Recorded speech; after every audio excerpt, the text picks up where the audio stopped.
Well, Rob and Candace, multiple school employees here at Liberty Middle School have tested positive for COVID-19. That's according to local school leaders who say the health department is really worried about the potential for person-to-person spread should students return to classrooms.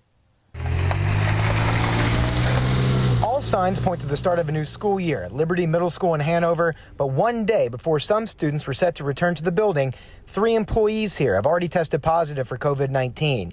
Hanover Schools is shutting down the middle school through at least Wednesday after at least 15 staff members were possibly exposed and are now in isolation. That's going to really impact staffing for the first 2 weeks of school. Julie Stubblefield is a Hanover parent who says she's spoken with multiple teachers at Liberty Middle. As face-to-face teachers are going back into the buildings with students, they're expecting to have exposure, they're expecting to have quarantines, they're expecting shutdowns throughout the year.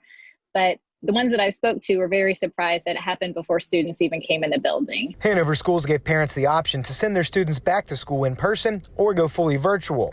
The district's COVID plans posted online says schools are prepared to transition to fully virtual learning if the situation calls for it. Hanover says they understand this news is disruptive for Liberty families, and they apologize for the, quote, unplanned but necessary decision to close the school. A Liberty parent who asked to not be named says her family is ill-prepared to make the transition to online learning, especially with spotty internet access in parts of the county. With students returning to buildings in other parts of the county Tuesday, Hanover school leaders say that if there is a positive case at any other school moving forward, they will contact students, parents, and teachers the same day. I recognize that what happened in the spring in terms of education is not typical.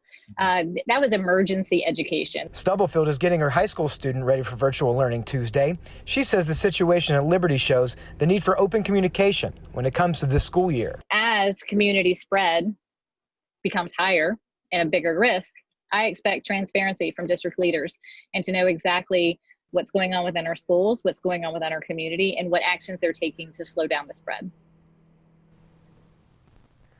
School officials in the health department are working to identify and test every person that's been inside Liberty Elementary School over the past 2 weeks or so. School leaders say they will reevaluate when and if in-person instruction will resume here in the coming days. Working for you in Hanover County, Jake Burns, CBS 6 News. All right, Jake, thank you.